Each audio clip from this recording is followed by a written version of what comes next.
चलिए जानते हैं यूपी की 25 बड़ी खबरों पर नजर डालते हैं। अभी तक आपने इस वीडियो को लाइक नहीं किया तो वीडियो को लाइक करें और इस चैनल को सब्सक्राइब करें।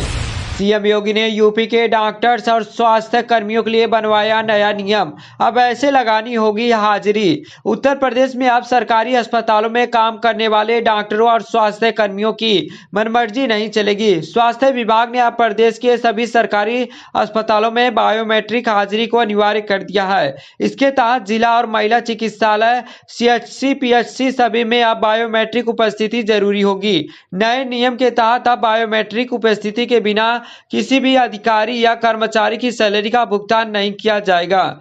इस संबंध में विभाग के निदेशक द्वारा आदेश जारी कर दिए गए हैं, जिसमें यह साफ किया गया है कि बायोमेट्रिक हाजिरी को लेकर दिए गए आदेश का सख्ती से पालन किया जाए।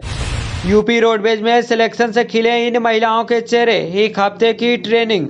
उत्तर प्रदेश परिवहन निगम ने महिला संविदा परिचालक के पद पर 98 महिलाओं का परिणाम घोषित कर दिया है। इन पद पर 48 महिलाओं का चयन हुआ है। सभी चयनित महिलाओं की विभाग 1 महीने में ट्रेनिंग कराकर संबंधित डिपो में तैनाती दे देगा। इसके साथ ही परिवहन निगम ने संविदा के आधार पर परिचालक के पद पर इन महिलाओं को नौकरी शुरू हो जाएगी। नियुक्ति पाने के बाद ये महिलाएं काफी खुश और अपनी नई जिम्मेदारी संभालने के प्रति उत्साहित हैं। यूपी में हाई स्पीड परिवहन नेटवर्क के जरिए शहरी क्षेत्रों के बीच आवागमन तेज और सुगम बनाने का खाका हो रहा तैयार। यूपी को उत्तम प्रदेश बनाने के लिए प्रतिबद्ध मुख्यमंत्री योगी आदित्यनाथ सरकार विजन 2047 के लक्ष्यों को साकार करने की दिशा में प्रदेश की परिवहन संरचना को सशक्त और आधुनिक बनाने पर निरंतर कार्य कर रही है। प्रदेश सरकार हाई स्पीड परिवहन नेटवर्क के माध्यम से शहरी क्षेत्रों के बीच आवागमन को तेज और सुगम बनाने का व्यापक खाका तैयार कर रही है। इसके अंतर्गत प्रमुख शहरों और आर्थिक केंद्रों को जोड़ने के लिए हाई स्पीड रेल नेटवर्क के विकास पर भी ध्यान केंद्रित किया गया है। बदल गया स्कूल का समय, अब सुबह इतने बजे से लगेगी क्लास। जिलाधिकारी ने जारी किया आदेश। देश के लगभग सभी राज्यों में ठंड ने दस्तक दे दी है। कुछ राज्यों में ठंड इतनी पड़ रही है कि लोग अब घरों में कैद होने के लिए मजबूर हो गए हैं। इन संबंध में जिलाधिकारी ने एक आदेश भी जारी किया है। आदेश में जिलाधिकारी ने कहा कि अब शाहजहांपुर में कक्षा 1 से 12वीं तक के सभी स्कूल सुबह 10 बजे से संचालित होंगे। यह आदेश सीबीएसई, यूपी बोर्ड सहित सभी बोर्डों के स्कूलों पर लागू होगा। डीएम का निर्देश है कि नियम तोड़ने पर विद्यालय पर कड़ी कार्रवाई की जाए। ऐसे स्कूल सील किए जाएंगे। रानी लक्ष्मीबाई आत्मरक्षा प्रशिक्षण कार्यक्रम के तहत 10,78,402 बालिकाएं प्रशिक्षित। बेसिक शिक्षा मंत्री संदीप सिंह के नेतृत्व और मार्गदर्शन में प्रदेश में बालिकाओं की सुरक्षा, आत्मविश्वास और आत्मनिर्भरता को सुदृढ़ करने की दिशा में रानी लक्ष्मीबाई आत्मरक्षा प्रशिक्षण कार्यक्रम ठोस और मापनीय परिणामों के साथ आगे बढ़ रहा है। यह पहल अब केवल नीतिगत घोषणा तक सीमित नहीं रही, बल्कि प्रशिक्षण प्राप्त कर चुकी है।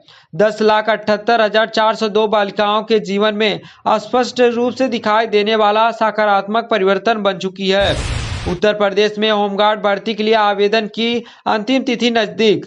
उत्तर प्रदेश के सभी जिलों में 41,424 खाली होमगार्ड पदों के लिए भर्ती प्रक्रिया चल रही है। इस भर्ती के लिए आवेदन करने की अंतिम तिथि 17 दिसंबर 2025 है। इसलिए जिन उम्मीदवारों ने अभी तक आवेदन नहीं किया है, उनके पास बहुत कम समय बचा है। आवेदन की खिड़की कल बंद हो जाएगी।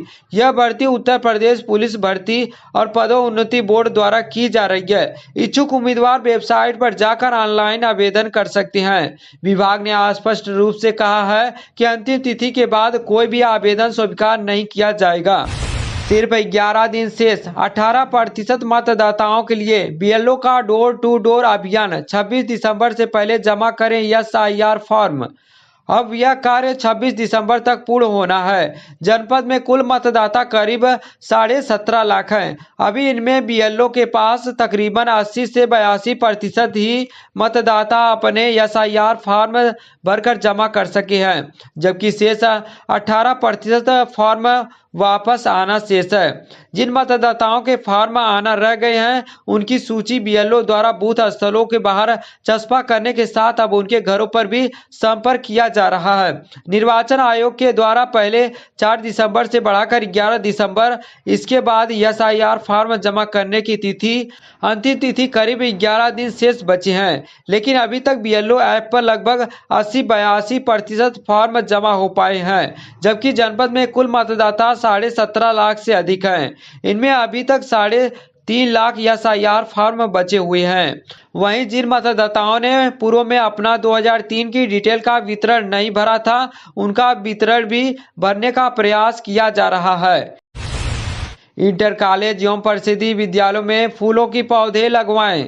उत्तर प्रदेश की मुरादाबाद जनपद के जिला अधिकारी अनुज सिंह की अध्यक्षता में मंगलवार को विकास भवन सभागार में सीएम डैशबोर्ड के अनुसार विकास कार्यों की समीक्षा बैठक संपन्न हुई। जिला अधिकारियों ने जिला उद्यान अधिकारियों को निर्देशित किया कि वे जनपद के इंटर कॉलेज एवं परिषदीय विद्यालयों में विभिन्न किस्म की आकर्षक फूलों के पौधे लगवाएं, ताकि विद्यालय परिसर में एक आकर्षक माहौल बने।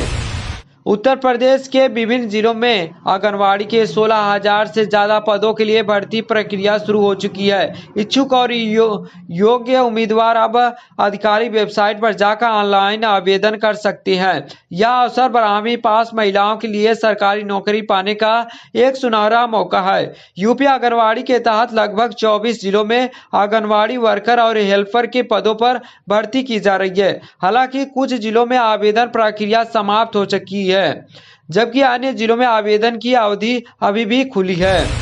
अपनों से ठुकराई योगी सरकार ने राह दिखाई, वन स्टॉप सेंटर बना 2.39 लाख महिलाओं का संबल। जब अपनों का साथ छूटा और हर ओर निराश थी, तब मुख्यमंत्री योगी आदित्यनाथ की सरकार का वन स्टॉप सेंटर लाखों अपेक्षित महिलाओं और बेटियों के लिए उम्मीद की किरण बना। यह सिर्फ एक आश्रय नहीं, बल्कि सशक्तिकरण का केंद्र बन गया है, जिसने समाज से तिरस्कृत महिलाओं को अपने सपनों को साकार करने का मौका दिया है। पिछले 8.5 वर्षों में यह सेंटर प्रदेश भर में 2.39 लाख से अधिक महिलाओं का सहारा बना है। उन्हें त्वरित न्याय दिलाने से लेकर आत्मनिर्भर बनाने तक हर कदम पर मदद कर रही है। अयोध्या पहुंचे मुख्यमंत्री योगी आदित्यनाथ, डॉक्टर रामविलास वेदांती को दी श्रद्धांजलि। उत्तर प्रदेश के मुख्यमंत्री योगी आदित्यनाथ मंगलवार को अयोध्या पहुंचे, जहां उन्होंने श्री राम जन्मभूमि आंदोलन के प्रमुख नेता रहे भारतीय जनता पार्टी के पूर्व सांसद डॉक्टर रामविलास वेदांती को श्रद्धांजलि अर्पित की। माघ मेले तक श्रद्धालुओं के लिए चित्रकूट मंडल के 4 डिपो से संचालित होंगे 280 बसें। उत्तर प्रदेश के प्रयागराज में संगम तट पर 1 जनवरी 2026 से लेकर 15 फरवरी तक लगने वाले माघ मेले को लेकर बुंदेलखंड के श्रद्धालुओं के लिए उत्तर प्रदेश की योगी आदित्यनाथ सरकार परिवहन के लिए खास इंतजाम कर रही है। बुंदेलखंड के चित्रकूट धाम मंडल के श्रद्धालुओं को मेला तक लाने और ले जाने के लिए परिवहन विभाग इस बार 280 माघ मेला स्पेशल बसें चलाएगा, जिससे श्रद्धालुओं को आने जाने में किसी तरह की कोई असुविधा न हो। न फॉर्म भरना, न चक्कर काटना। यूपी में 60 के होते ही इन बुजुर्गों के खाते में आने शुरू हो जाएंगे 1000 रुपए। इस प्रणाली के तहत बुजुर्गों को बुढ़ापा पेंशन के लिए अलग से आवेदन करने की जरूरी नहीं होगी। अगर आप पात्रता की शर्त की पूरी करते हैं तो फैमिली आईडी सिस्टम के माध्यम से अपने आप ही बुजुर्ग का नाम वृद्धा पेंशन उत्तर प्रदेश से जुड़ जाएगा। इसके बाद हर महीने मिलने वाले 1000 रुपए पेंशन भी आना शुरू हो जाएगी। माना जा रहा है कि इससे भुगतान प्रक्रिया में तेजी आएगी और फर्जीवाड़ा भी रुक जाएगा। इसके जरिए समाज कल्याण विभाग यह सुनिश्चित करना चाहता है कि किसी भी पात्र बुजुर्ग का नाम ना छूटे। अंबेडकर, काशीराम से लेकर वाजपेयी तक लखनऊ के किन हस्तियों के बन चुके हैं स्मारक। 25 दिसंबर को राष्ट्रीय प्रेरणा स्थल का होगा उद्घाटन। उत्तर प्रदेश की राजधानी लखनऊ में आने वाले दिनों में एक और मेमोरियल पार्क का उद्घाटन होने वाला है। 65 एकड़ में फैला राष्ट्रीय प्रेरणा स्थल बीजेपी और उसकी पुरानी पार्टी जनसंघ के 3 दिग्गज पूर्व प्रधानमंत्री अटल बिहारी वाजपेयी, दीनदयाल उपाध्याय और श्यामा प्रसाद मुखर्जी को समर्पित है। इसमें तीनों की 65 फीट ऊंची मूर्ति को स्थापित किया गया है। पार्क का उद्घाटन 25 दिसंबर को प्रधानमंत्री नरेंद्र मोदी कर सकते हैं। इसी दिन अटल बिहारी वाजपेयी की जयंती भी है। यूपी के मुख्यमंत्री योगी आदित्यनाथ ने बीजेपी कार्यकर्ताओं से पूरे राज्य में वाजपेयी की जयंती मनाने का आह्वान किया। मनरेगा श्रमिकों के लिए खुशखबरी, अब 25 दिन अतिरिक्त रोजगार देने की चल रही कवायद। पलायन रोकने को केंद्र सरकार का है जोर। जनपद में 18,244 मनरेगा मजदूर काम कर रहे हैं। अब इसमें केंद्र सरकार बदलाव करने जा रही है। पहले मनरेगा मजदूरों को साल भर में 100 दिन का रोजगार देती थी। अब 25 दिन का अतिरिक्त यानी उन्हें कुल 125 दिन का रोजगार मिलेगा। अभी सरकार इस पर मंथन कर रही है। ऐसे होने से मजदूरों को काफी सहूलियत मिलेगी। मनरेगा मजदूरों को प्रतिदिन काम करने के एवज में 252 प्रति मानदेय मिलता है। यूपी में ठंड ने बढ़ाई कपकपी, कोहरे का कहर जारी, विजिबिलिटी 50 मीटर तक सिमटी, 22 जिलों में अलर्ट। यूपी में सर्दी के साथ घना कोहरा लोगों को मुश्किलें बढ़ा रहा है। मंगलवार सुबह 16 दिसंबर को प्रदेश के कई जिलों में कोहरे की मोटी चादर छाई रही। हालात ऐसे रहे कि कई जिलों में विजिबिलिटी घटकर महज 50 मीटर तक सिमट गई। सड़कों पर वाहन रेंगते नजर आए, जबकि स्कूल जाने वाले बच्चों और बुजुर्गों को सबसे ज्यादा परेशानी उठानी पड़ी। भारतीय मौसम विभाग ने 16 दिसंबर के लिए पूर्वी और पश्चिमी यूपी के 22 से अधिक जिलों में घने कोहरे का येलो अलर्ट जारी किया है।